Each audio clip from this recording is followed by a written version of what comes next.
The transport ship shuddered as it entered the atmosphere of Tarteus. For inside the cargo hold, Dr. Rachel Oren gripped the safety rail until her knuckles turned white.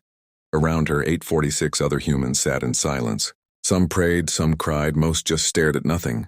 3 weeks ago, their colony ship had been intercepted near the disputed border zone. The Galactic Council had called it an illegal expansion into protected space. Rachel knew the truth was simpler. Humans were new to the galactic community. Humans were aggressive. Humans reminded too many species of their own evolutionary nightmares. So when the Council needed an example, humans were the obvious choice. The sentence had been delivered by Representative Ole, a being made entirely of crystal, formations that pulsed with different colors when it spoke. Its verdict was simple. The humans would be exiled to Tartarus 9, a world where nothing survived. They would be given basic supplies. After that, nature would handle the rest.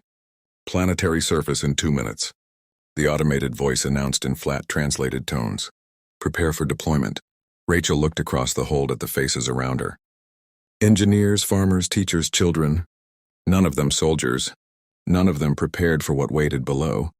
Through the narrow viewports, she caught glimpses of the world beneath them. Purple storm clouds rolled across rust-cold continents.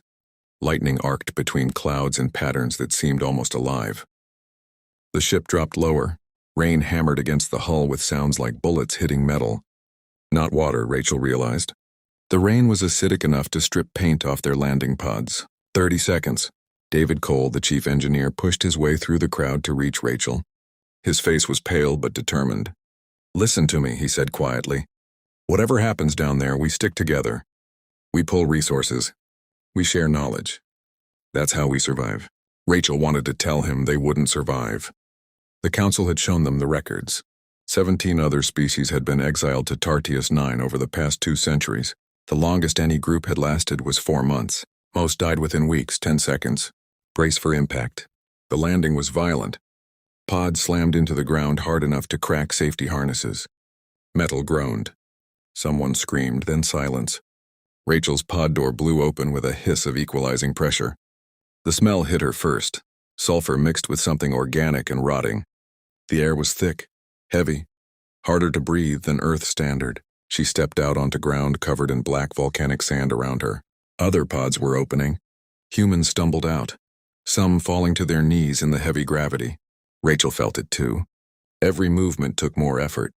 Her bones ached under the extra weight.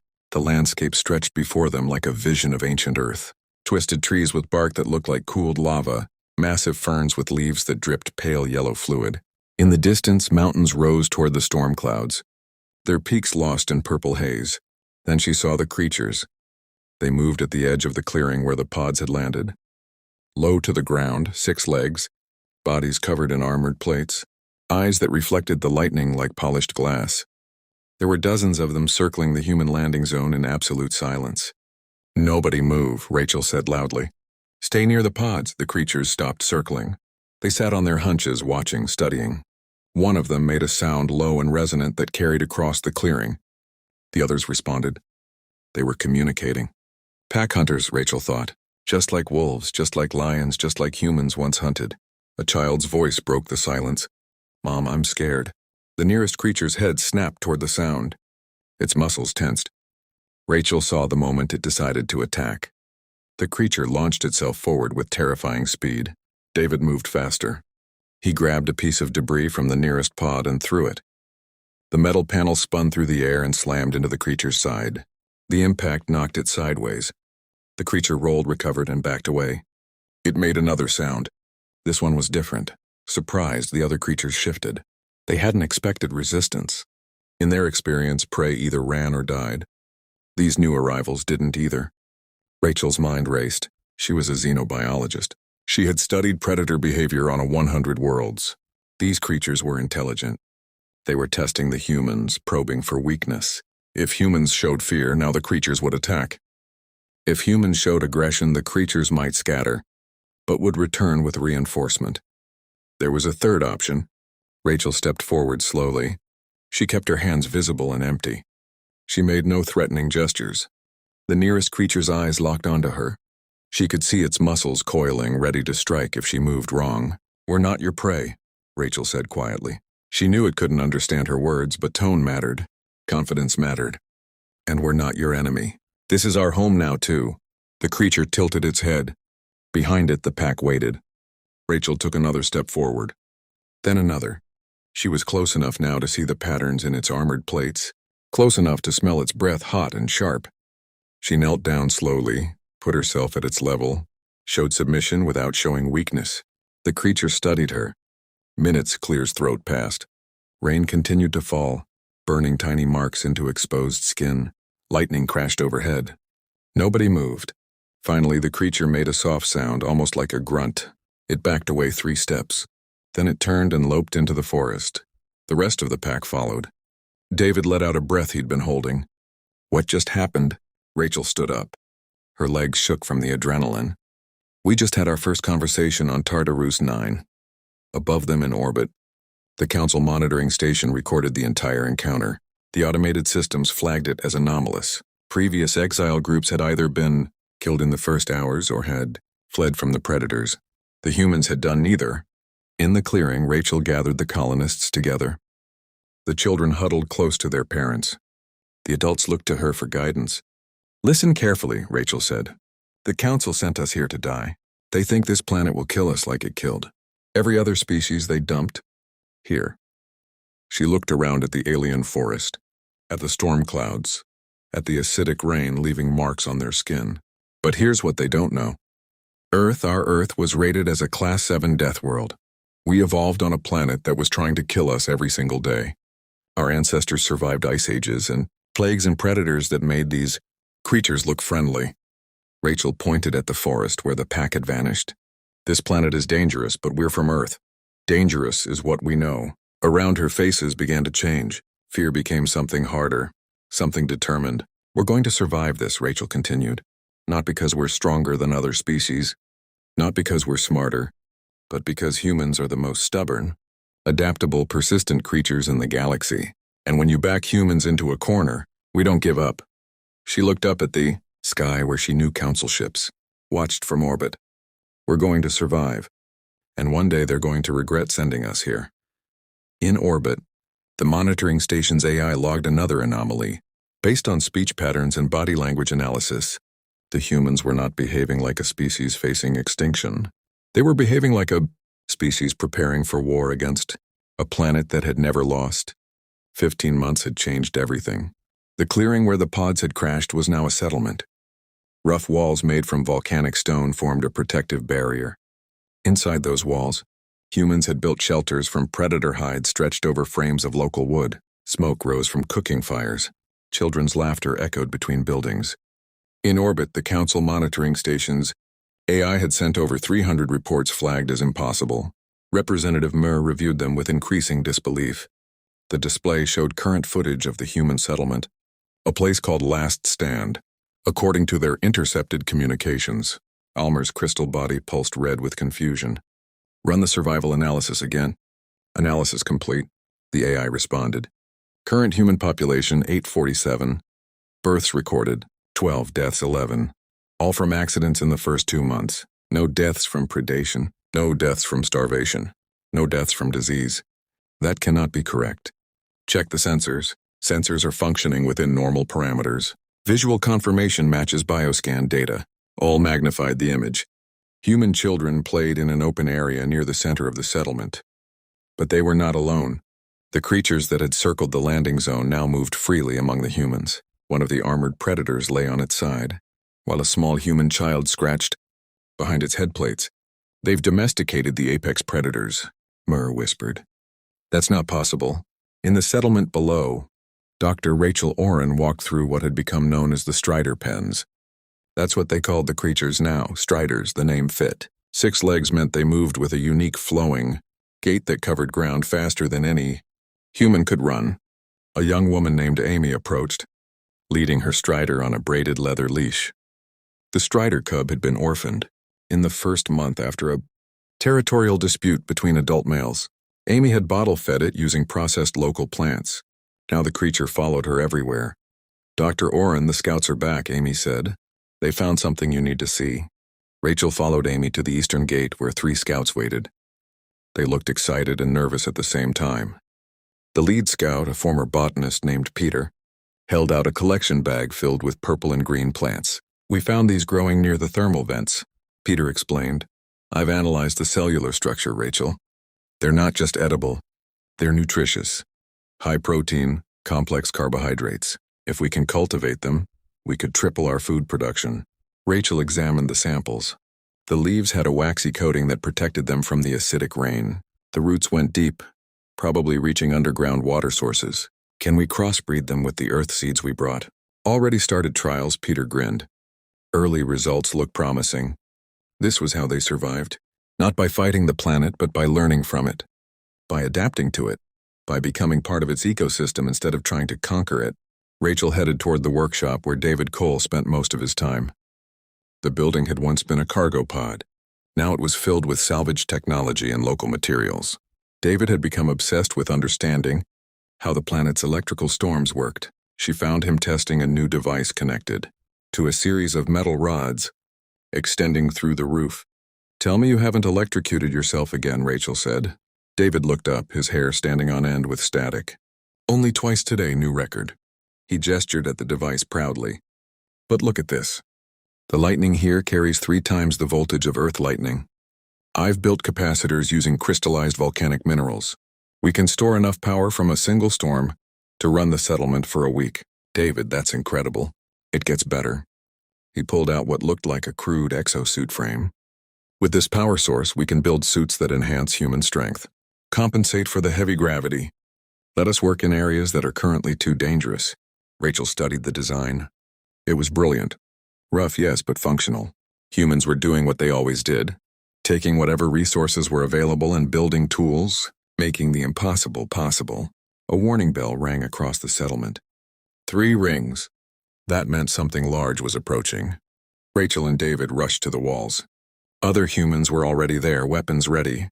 Weapons they had forged from local metals and sharpened volcanic glass. Below the walls, the ground trembled. They came from the forest like a living landslide. Massive creatures 3 times the size of Earth elephants.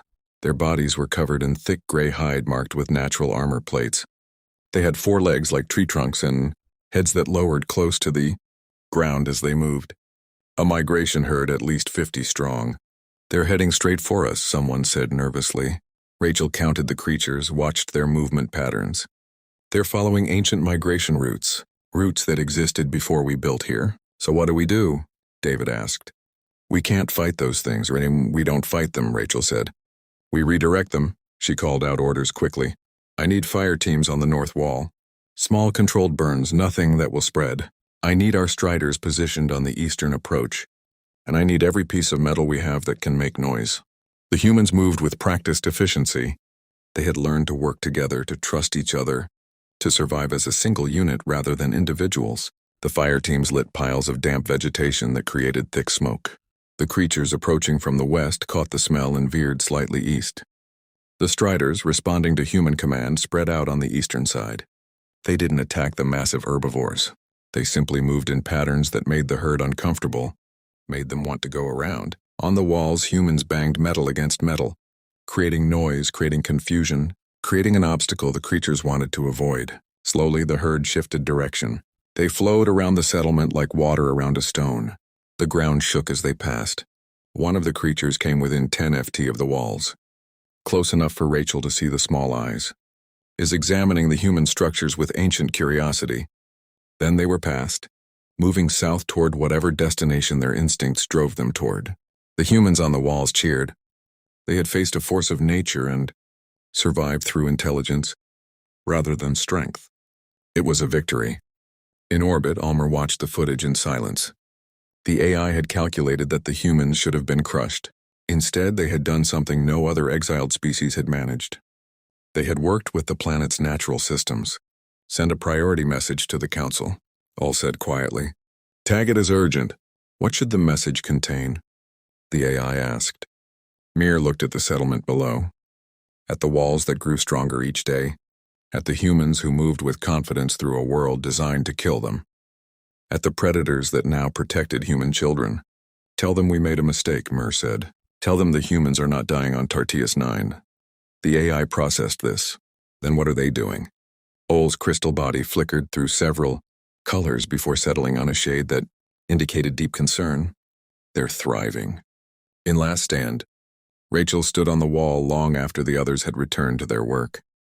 She looked out at the forest that had tried to kill them, the storms that had tested them, the creatures that had become their companions. David joined her. You knew we could do this, didn't you? From the beginning, Rachel smiled. I knew we had a chance. Humans are good at two things. David, we're good at surviving, and we're good at turning our prisons into homes. She thought about the council ships watching from orbit, about the species that had sentenced them to death. Let them watch, Rachel said softly. Let them see what happens when you exile humans to a death world. We don't just survive it, we make it ours. Above them, a storm gathered. Lightning arced between clouds. But the humans no longer feared the storms. They had learned to harvest their power, and that made all the difference. 5 years had passed since the exile. What had been Last Stand was now simply called Homestead. The name change reflected the shift in human thinking. They were no longer holding out against death. They were building a future. The settlement had expanded beyond its original walls 3 times. Now it stretched across the valley, floor with organized streets and permanent buildings. The population had grown to 200. Children born on Tarteus. 9 ran through those streets with the same confidence. Earth children once ran through parks, but these children were different. Dr. Rachel Oren reviewed the medical data in what passed for the settlement's hospital. The young woman on the examination bed sat patiently, while Rachel completed the scan. Her name was Lisa, age 6, born 4 months after the exile. Breathe deeply for me, Rachel instructed. Lisa inhaled. The scanner showed lung capacity 30% greater than Earth-normal humans. Her bone density was higher. Muscle fiber structure showed signs of natural enhancement. The heavy gravity of Tartarus 9 was forcing evolutionary adaptations that should have taken generations. Am I sick? Lisa asked. Rachel smiled. No, sweetheart. You're perfect. Better than perfect, actually. And she was. The second generation of Homestead children were stronger, faster, more efficient at processing oxygen. They were becoming native to this world in ways their parents never would. Rachel finished the examination and watched Lisa run off to join her friends and their strider companions. The creatures had integrated completely into human society. They guarded the settlement perimeter. They hunted alongside human teams. They even seemed to sense danger before humans could detect it. David Cole found Rachel outside the hospital. He looked exhausted but excited. You need to see what we found. He led her beyond the settlement walls to where a scouting team had set up a perimeter. In the center of their camp stood something that made Rachel's breath catch. A structure carved from solid stone, covered in symbols that had weathered but still remained visible. The architecture was clearly artificial, clearly intentional, and clearly very old. We found it 3 days north, David explained. There are more, dozens of them, maybe hundreds, spread across the entire continent. Rachel approached the structure slowly. She was a xenobiologist, not an archaeologist. But even she could recognize the implications. Someone lived here before. An entire civilization, David agreed. And from the erosion patterns, I'd estimate these structures are at least 10,000 years old. Maybe older. What happened to them? David pointed at symbols near the base of the structure. Rachel knelt down to examine them. The carvings showed figures that might have been the builders. Tall, thin bodies, multiple limbs. They stood in groups surrounded by creatures that looked disturbingly similar to modern striders. Other carvings showed conflict, fire, destruction. The figures fleeing or falling. They failed, Rachel said quietly. They couldn't adapt fast enough. Or they adapted wrong, David suggested. Look at this symbol here. It appears in every structure we've found, always in the same position. The symbol showed a figure standing apart from others, isolated, alone. Rachel understood. They were individualists. When the planet tested them, they faced it alone instead of together. Exactly, and Tartarus 9 doesn't forgive that mistake. Rachel stood up, looking back toward Homestead, toward the settlement built on cooperation, on shared knowledge, on humans working together as a single organism when needed. We succeed because we learned from Earth's hardest lesson. She said humans survived because we built tribes. We hunted in groups. We shared resources. We protected each other. The council thought exile would break us, David said. But they sent